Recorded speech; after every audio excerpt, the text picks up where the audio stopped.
specialize in gender dysphoria. I work with adolescents and with adult detransitioners. I've been working with people with gender dysphoria for the past 23 years. I was a comedy writer, and now, unfortunately, I've been forced to become a kind of full-time journalist and activist covering gender ideology.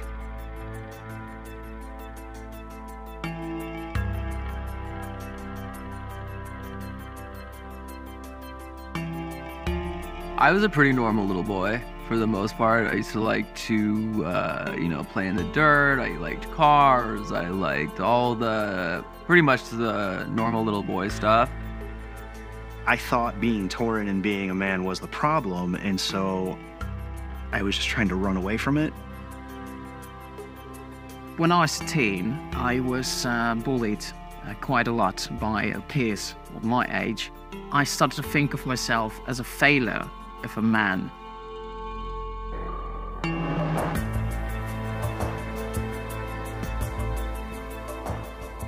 I think, unfortunately, some people are so scarred by this fight that they even give detransitioners a hard time.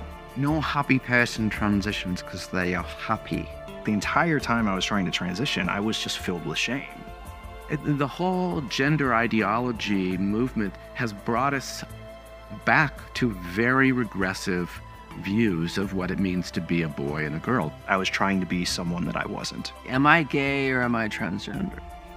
It's self-hatred, not self-love that drives you there. So your title, The Lost Boys, I think that is very accurate because there's something about childhood, teenage years, puberty, where we are a bit lost. We're trying to find who we are.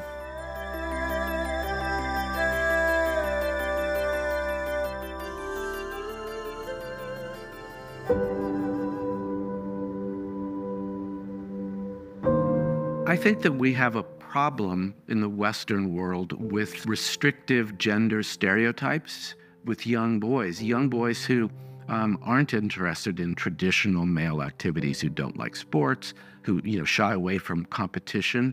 If they happen to be interested in more sensitive activities, if they're interested in the arts, they're now told that means they're girls.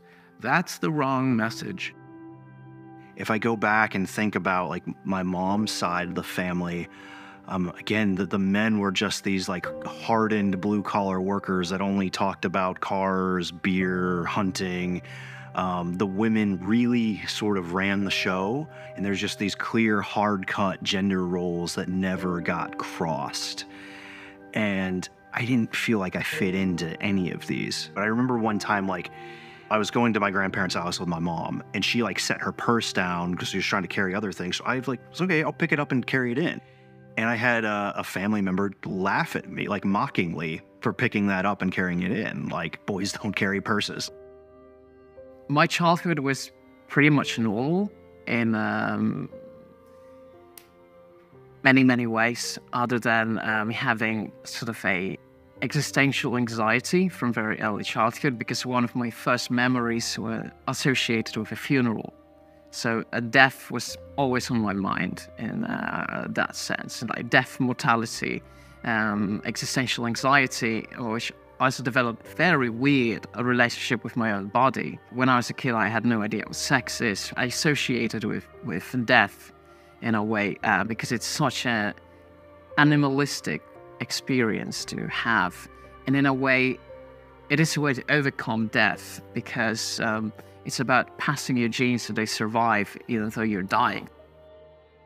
As a little boy, when I was very, very little, I was very confident, very loud, a little bit obnoxious, but also just a little bit fearless. If I wanted to play and dress as the headmistress at playtime in the nursery, then I would. But I did like playing outside and doing all the normal, what I would call boy stuff. Then something changed. And I think it was about 7 or 8. And I became obsessed with wanting to be a ballerina. And I realized after a few events that a boy can't really be a ballerina the way I wanted to be. And I think that's where a lot of the confusion began. My family life, on the other hand, during that time in elementary school was sort of disconnected. My dad, he would push me to try to play sports even when I wasn't interested, or to do manual labor, which, it's important to be teaching, kids to, do work and help around the house and stuff. But there was sort of this sense that being sensitive, being really expressive was kind of an embarrassing thing. I think I was in like 7th or 8th grade. I was a pretty good runner. Like, we used to have to run the mile. And there was these 2 boys that didn't like that. And they would like wait for me and they would like throw me down a ravine, especially when we did that. They called me a fat, the other F word. And they were calling me homosexual slurs, and they beat me up. So ROGD is a relatively recent phenomenon. It's the rapid onset of gender dysphoria in kids who had not previously had any inkling or showing any signs of having problems with their gender. My belief, which I have repeatedly said, is that it is not a medical condition. So I believe it's a youth subculture. There is an ROGD phenomenon with the boys, but I think it's substantially different from the girls. Almost always boys showing cross-sex identifications and behaviors from a very early age, often as early as 3 or 4, but before puberty hits. And then it usually gets worse at puberty. I had a very, very late puberty. So in school, I was the tiniest. And at first that was okay, but when you get to high school, you just get, the difference in your body and the body of somebody who's maybe only a year older could be huge. And, I just got pushed around hell. I hit puberty quite late. So at this point, I still looked like a child while everyone around me was changing. And I was a bit weird in a sense that I had interests that didn't fit in with the crowd. I wasn't this effeminate gay guy. I was more of this, sort of a romantic type that had interest in like poetry and music, things like that. And that's where this idea started that, if I'm not good enough to be a man, it's going to affect my entire life in a negative way. So life would be much easier for me if I was born a woman. And combine that with the very fact that even before that, I had a very, very negative relationship with my own genitals because of those thoughts of like sex and death. I was like, well, I hate my own penis, and I think it would be better if I was born a woman. For puberty, it's always a little bit awkward. I don't really think in terms of him that we noticed anything that he was having difficulty that we thought was out of the ordinary. We would go out and run together. As we kind of got later, a little bit older, that started to kind of fall off. He didn't quite enjoy it as much and kind of chalked it up to, just kind of growing up, trying to find his own way.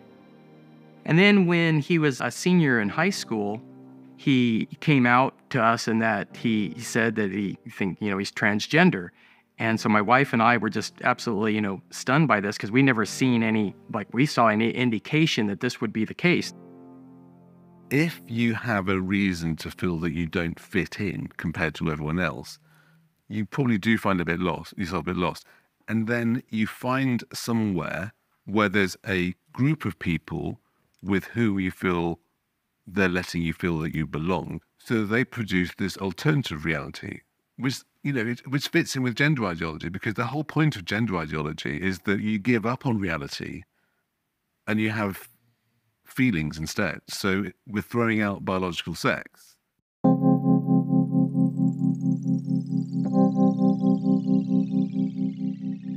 When I first hit puberty, I started to feel shame about those changes happening to my body because I felt like it was wrong.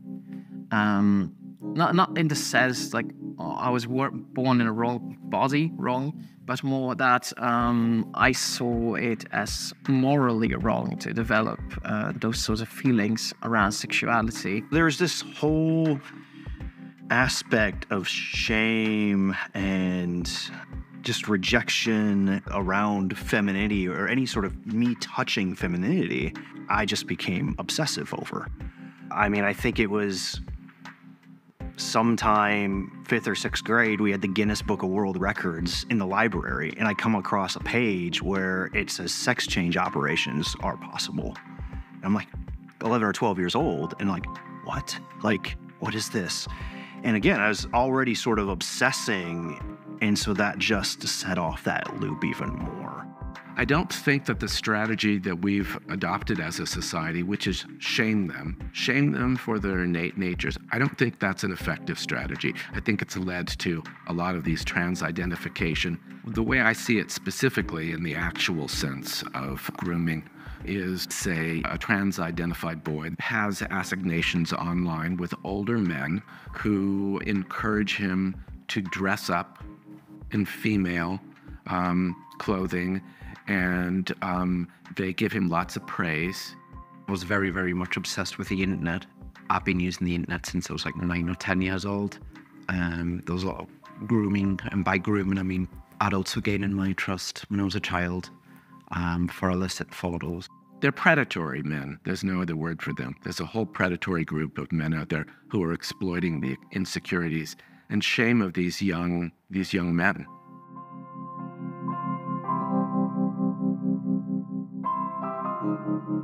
I think the messaging that these boys have heard throughout their childhoods about toxic masculinity has instilled a sense of shame, shame about being male. And when puberty hits, that shame is deeply intensified because they don't know how to process this sexual drive that they've got, which is often, I wouldn't say violent, but forceful. It's fueled also by pornography that's online. I started looking at porn when I was young. Eventually, I got into more obscure pornography, which went from like gay porn. Then I started to watch like transgender porn. But then I discovered this bizarre subgenre of pornography called sissy hypnosis pornography. I was able to sort of keep a lid on it while I was going to college. When I graduated from college, that's when I spiraled out of control. At the beginning of puberty, I definitely stumbled on pornography, and that had, just a devastating impact on me in the way that I just was like instantly addicted. I know he had accessed some type, pornography. Definitely when we got into high school, and when the high school started to, they give laptops to the kids, and then during the pandemic lockdown where everything was online, I would wake up in the middle of the night because I would hear him in his room talking or laughing, and we got to the point where we had to turn off our internet access at night.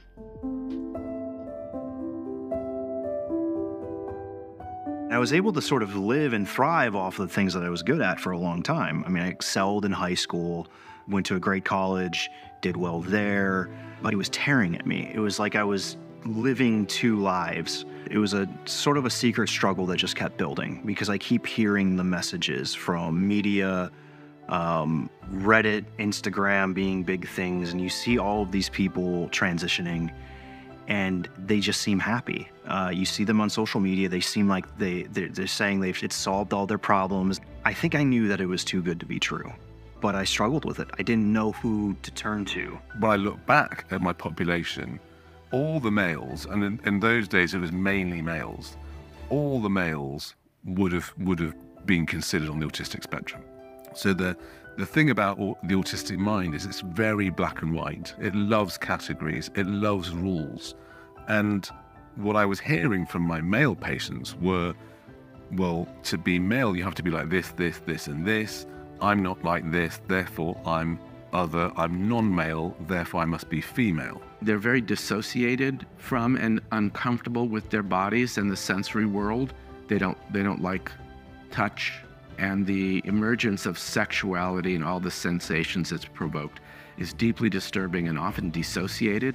Other diagnosis I have is I do have autism, or actually I was diagnosed with Asperger's, but I was diagnosed with Asperger's when I was living as a trans woman.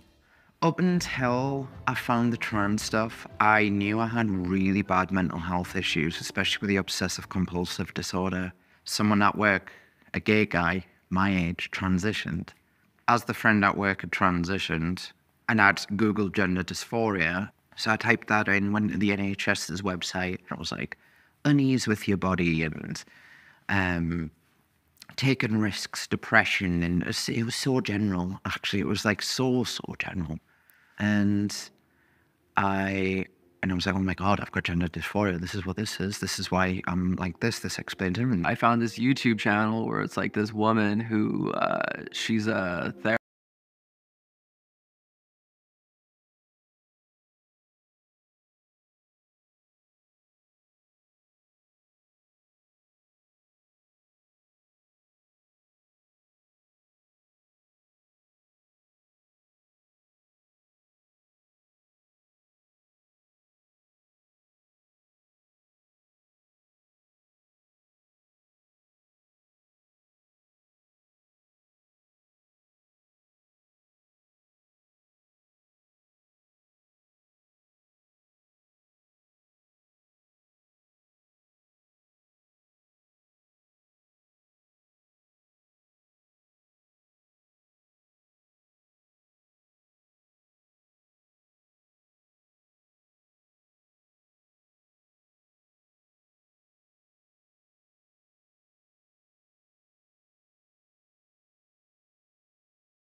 That makes people feel satisfied with their life. And that kind of sealed the deal for me. If you spend years and years telling a boy that men are bad, they're going to be depressed. They're going to be, basically it's a shame-based depression. They're going to have really low self-esteem issues, which leads to all other, sorts of issues. Now we see that TikTok plays a big role in that. And the question is, well, are kids actually brainwashed by TikTok? Or are we using it as a scapegoat to ignore a much bigger problem in society? And that is kids' mental health issues that they're facing. And where are the parents if they are being raised by the internet? I came across this internet forum. It sort of affirmed my idea that I was born in the wrong body. My parents were very surprised when I told them that I was thinking about transitioning, but my mom, she was surprised, but she was very accepting. She really liked the idea, actually. And so my mom really was insistent, like, you better use the pronouns. Like, she is a woman. That's who she really is inside. You have to do this. She was very serious. When I found the term for gender dysphoria, I was like, it felt like I'd found a winning lottery ticket, and I just needed to cash that in.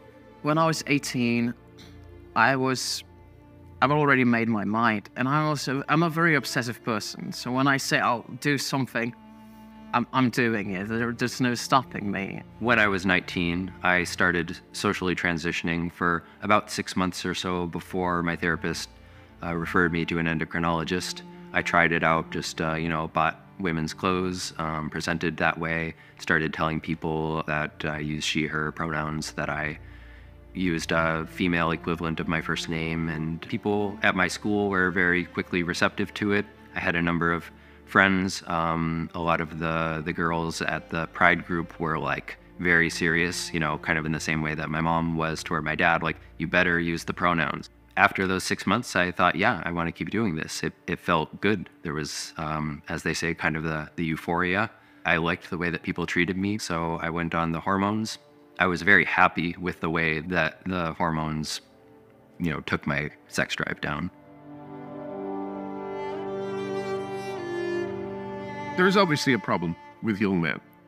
And part of the problem is that they are being, the things they naturally find funny, the things they naturally find interesting, the things they naturally find sexy have all been problematized. And they're being made to feel like there's something wrong with all these things, these very natural things they're feeling. On top of that, you have an increasingly censorious kind of atmosphere where they really can't say what they want to say.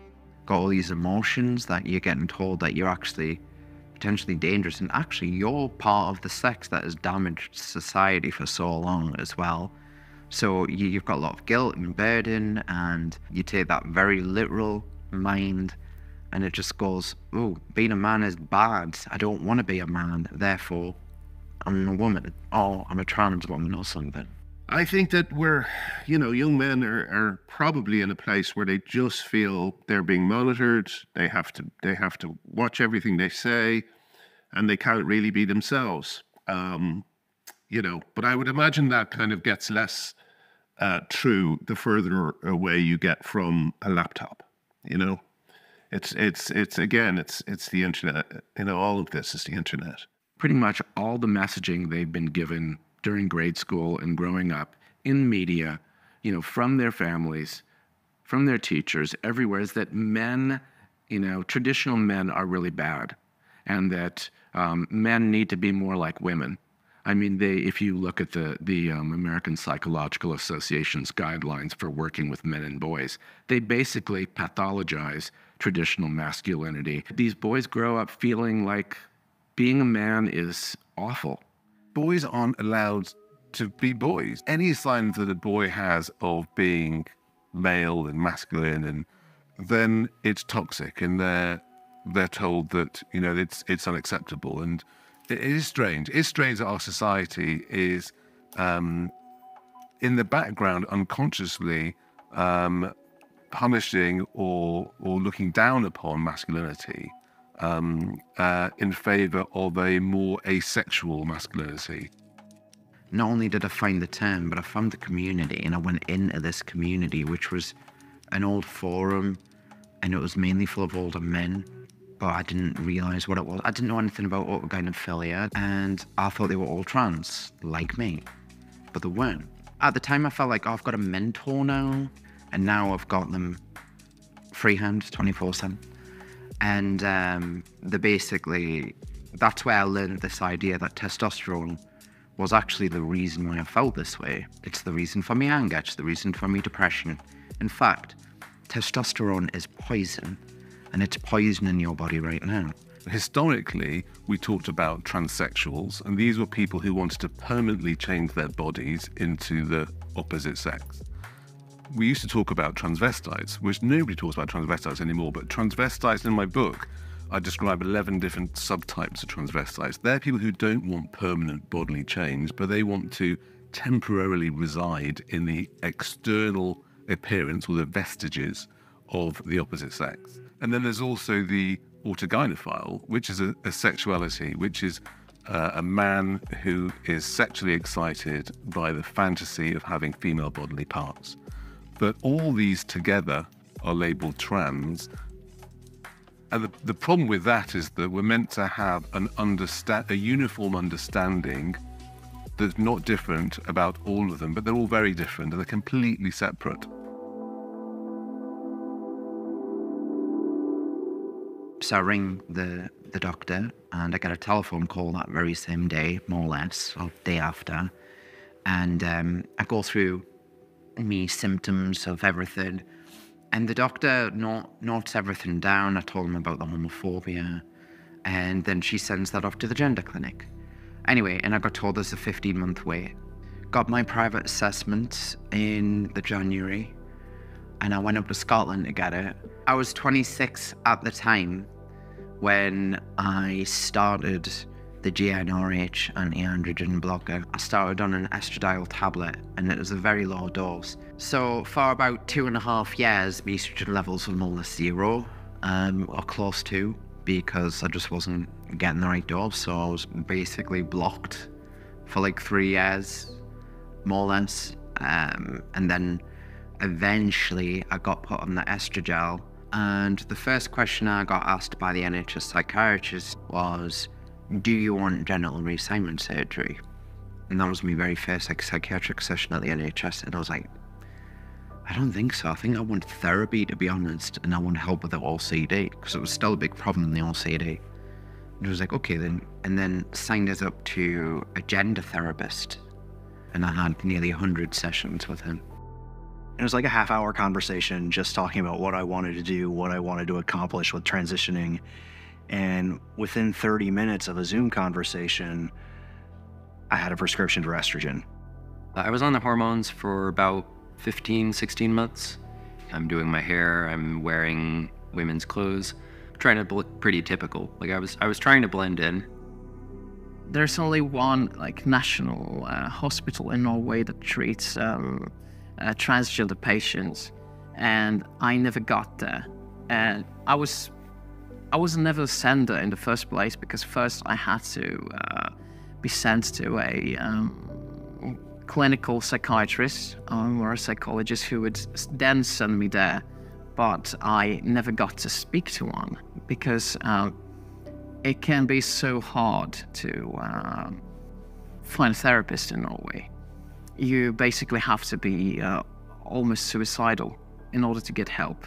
I exaggerated just how bad things are. In order to get help, I had to say I was suicidal, even though I wasn't. And so I started looking up for private doctors who could help me.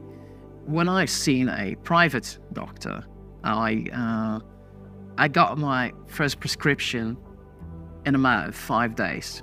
I started noticing changes, perhaps after 2 months. I liked how healthy my skin and my hair was. I liked having no sex drive at all. And then by my next session in July 2015 with the psychiatrist, she asked us again, do you want surgery? And I was like, I'm not sure. I've got a lot of questions about the risks. I'm worried about regretting it, I'm worried about bleeding and all this. So they sent me back to the first psychiatrist in Scotland. I brought my mother with us because my mother was always very worried about me. And my mum was like, he's very unwell. He's on a high dose of SSRI. He's got a really bit of history with this sort of thing. Do you think this is the right thing to do, refer him for surgery? The psychiatrist was just basically did her best to shut my mother down and make her believe that if she said anything else, it would drive us to suicide. A few months later, the surgical referral came through, and I was like, this is too soon. I don't want this. So I panicked. And the doctors at the NHS at the gender clinic were like, oh yeah, that's fine. Just do it when you're ready. I would take a small amount of estrogen, and my estrogen would go through the roof. And then my testosterone would tank to almost nothing. You can quickly find out that low testosterone in men can cause depression, anxiety, cloudy thinking. High estrogen in men, same thing. Brain fog, depression, anxiety, lack of energy. The brain fog is murderous. You can just be sat here chatting away, and then halfway through it's like somebody's switched off the conversation and you're like, what the hell was I just speaking about? I hated my genitals, but at the same time, there was also this fear of surgery in general. Honestly, I think what actually happened is that the more I was on estrogen, the more dysphoric I got. I was thinking well, am I a woman enough? At what point am I? And I was thinking this is this one thing that separates me from other women. They don't have a penis. I was like, if I do that, I would be able to go to a pool or a beach. I would be able to change in women's changing rooms. So, why not? That was one of the biggest reasons why I decided to have the surgery. Then again, I was on pills that were affecting me cognitively in such a negative way, and I think this brain fog I was experiencing played a part there too, because I wasn't thinking clearly. This doctor I was seeing prescribed hormones to me in Norway. I seen him 3 times in total. He basically wrote a recommendation letter that I ended up sending to a surgeon in Thailand, and that happened after just 3 consultations. How can you come to a conclusion that this sort of surgery, life-changing surgery, is the best choice for a patient after talking to that patient 3 times? So I'm continuing my gender therapy sessions. It was just all the time, constant. Do you want surgery? Do you want surgery? Do you want surgery? And the psychiatrist was like, you're established on your hormones. If you don't want the surgery, we're going to look to discharge you. So I'm now rationalised that I'm just crushing my testicles anyway, and I may as well get it all taken off anyway if I'm going to be trans for life anyway, and it'll make us a real woman. I already lost the ability to have orgasms and erections anyway because of the hormone treatment. I had the surgery and everything went wrong. And before I knew it went wrong, I was regretting it straight away. I ended up finding a surgeon in Thailand that was okay with using an ID with my male name. And while I was on my way to Thailand on the plane, I started to think, what am I doing? When I got to the clinic, when I first talked to the surgeon, I was greeted by the staff, but my hands were already shaking a little bit. I remember him showing me pictures of surgery, what it looks like. When I was lying on the operating table, the whole operating room just starts to fade. Everything turns to black. And right before that moment, I was thinking, I don't want to be here. I don't want to do this. Like, somebody help me, right? But then I just fell asleep.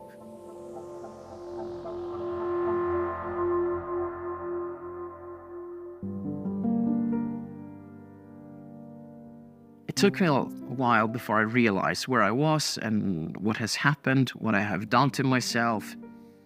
But at the same time, I had this ghost limb feeling, like my penis was still there. Kind of, you can compare to people who lost their arm and they still feel like they have it. Like those nerves are still there. And the nurses, they showed me this plastic bag that had my testicles in there. 2 days after my surgery, in the morning, I had to leave and go to a hotel. And that's also the morning when they unpacked the whole thing. It was a bloody pulp that was swollen, bruised up, an absolute massacre. The surgeon said that I had to dilate after I got home. So he first performed a dilation in May, just 1 day before I left Bangkok. This is what you have to do 2 times a day, 30-minute sessions. After 5-6 months, I stopped dilating. Around the same time when I stopped taking hormones.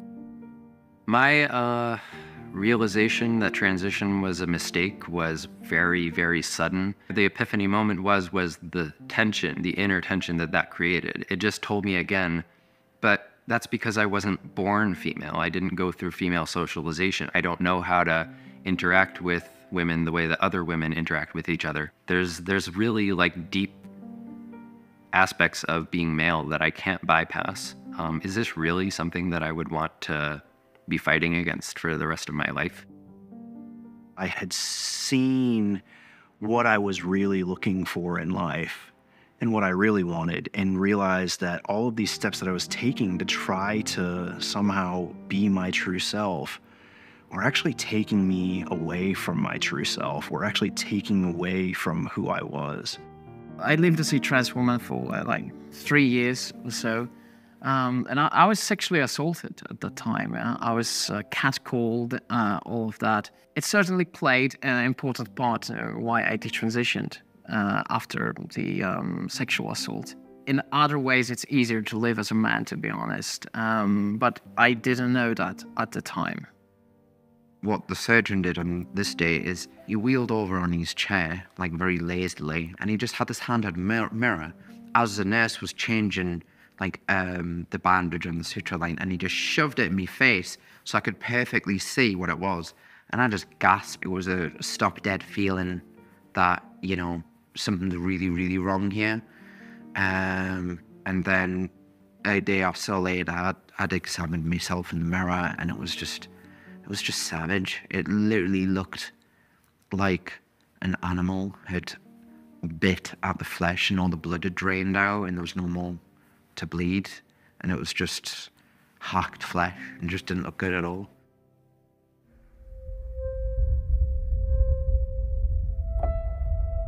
My actual health is, in terms of like long term, is got a question mark over it. I know there's a lot of issues with the cognitive decline and the hormones, and that's something that I'm very worried about. I still have a lot of problems down below, pain's still an issue. I'm a lifelong patient. I mean, I'm sick to death of hospitals.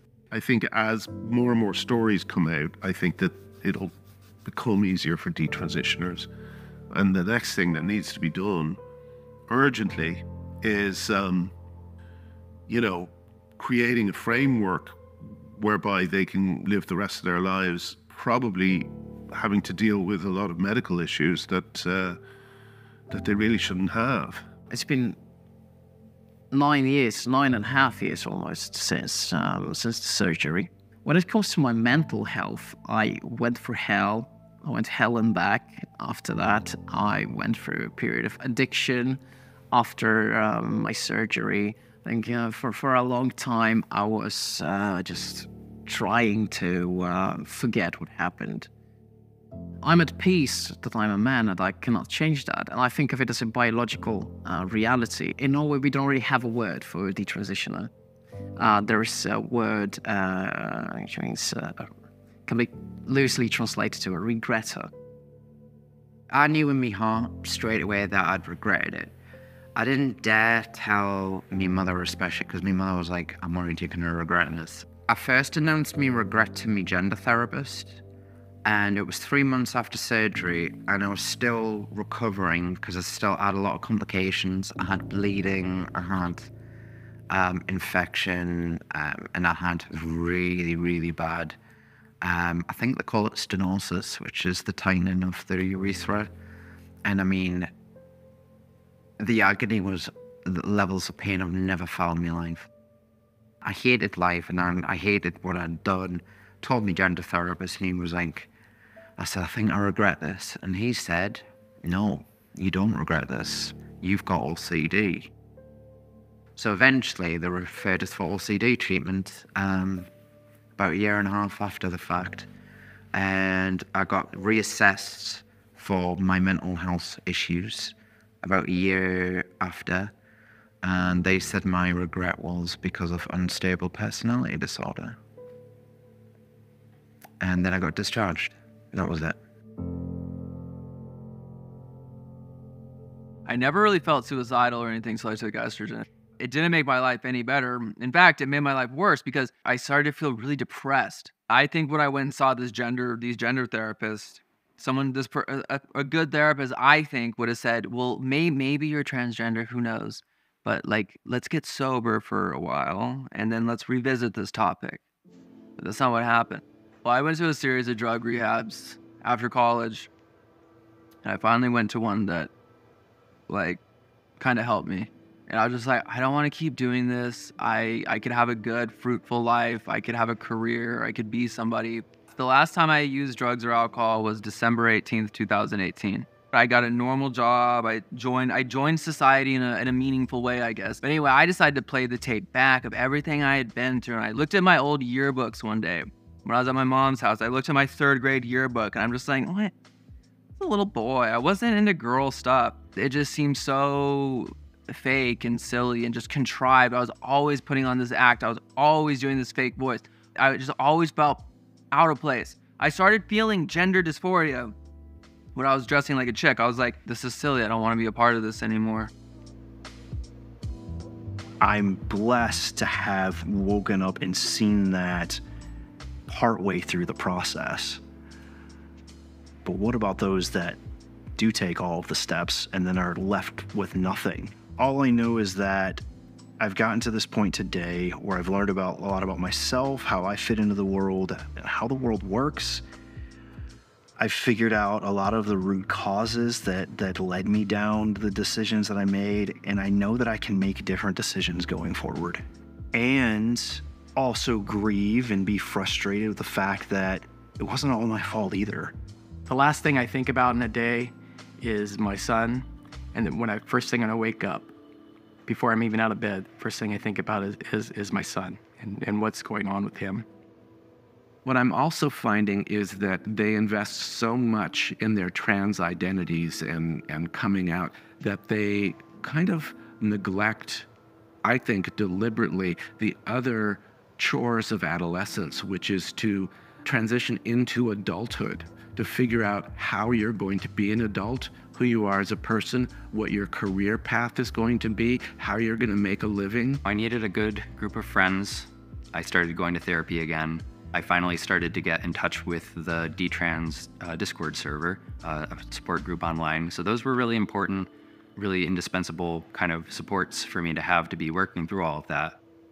I didn't realize that the entire kind of celebrity establishment in the UK was going to take the side of the misogynists and the people who wanted to hurt kids.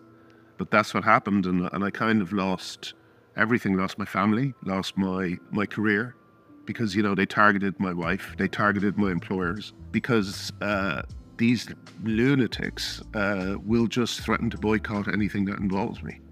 I put this in my book. I didn't realize how entrenched the ideology was in, especially the entertainment world, but across the media, in theater, in every other kind of middle-class industry, because this is a middle-class movement. It is my fault that I did this. I'll own it. I made terrible mistakes throughout my young adulthood, including going down the transgender path. However, medical professionals really led me astray with this.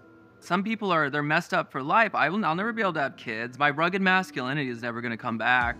It's all patient-led. It's patient-led. I wanna do hormones and I wanna have this surgery. And I think what they should do is a high-quality assessment and have some kind of safeguarding for people. I just don't like the idea of being collateral damage for this movement. I don't think that's fair. The whole point of academic papers is that only really the people who write them read them. My book Trans and my new book D-Trans, which is coming out, that's a much wider readership. So now the message is going further, and I think now that we're looking, especially in the UK, at reorganising services for gender, I really hope that the group model, and not just an affirmatory model, but a challenging, thinking, exploring model is taken up, because I think that is what's needed. So I run what I call a recovery group for males who have transitioned or underwent medical transition. So in this group, we've all opted for something we call recovery rather than detransition, because there was no transition. I never went to female, and I'm not going back to male, right? I never left. I'm very much ready to just have a very calm life, because it's been very busy. Not just this, so much has happened. Like in the last 10 years alone, it's one of the reasons why I've been writing a book.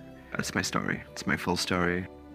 What I hope for in the next 4 or 5 years is a little bit more sensibility returning to not just medicine, but the debate.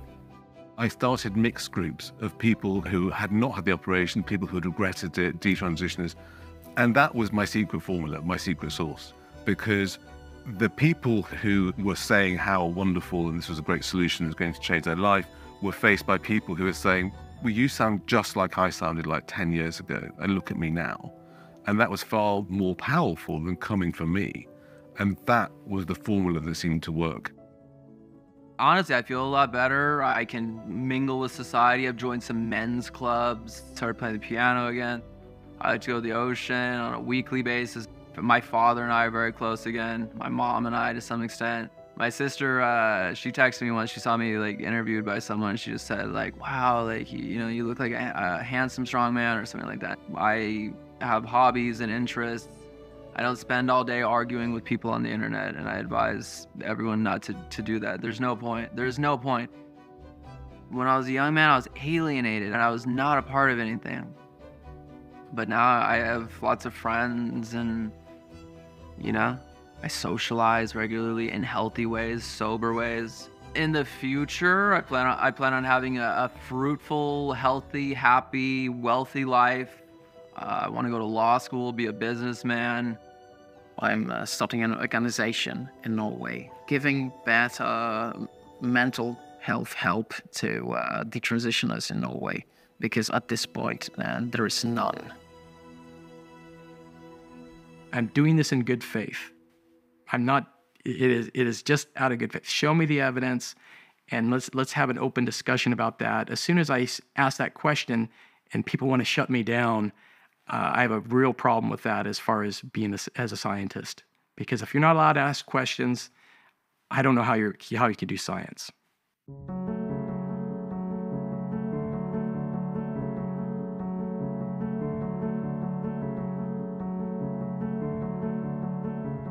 So my new book, Detrans, I've just finished. It's probably the first and only gender-critical book overseeing gender ideology, gender transition, and looking at the lives of desisters, those who changed their mind before they've done anything, and the detransitioners, those who've gone through it and realized it was a mistake. It is going to be a massive tsunami of detransitioners. I am optimistic in general, just simply because this movement is so insane. It is true. When the lawsuits start coming in of all these poor people who've been tricked, basically, then it won't last long after that. But in the meantime, I'm optimistic simply because we have such smart people on our side and the opposition is so very dumb, you know. Dumb and mean, you know. And I think the more people see them, the more they don't like them. Parents have bought into it. They're being fed all this propaganda, like if you don't let your child do this, they'll kill themselves. There's no evidence to suggest that's true. Gender critical means I'm critical of gender ideology. Gender ideology does not believe there's biological sex. It believes that felt gender has replaced biological sex. It believes that there are 100 genders. And I think it's nonsense. There's biological sex. You're male, you're female, and a very tiny proportion of the people are intersex. I do not believe that anyone is born in the wrong body, nor do I believe that anyone has an innate gender identity that might be out of alignment with their sexed body. We are lying to children. I think we need to stop lying to children. I think things will turn around. It'll be like turning a battleship around, but it will turn around.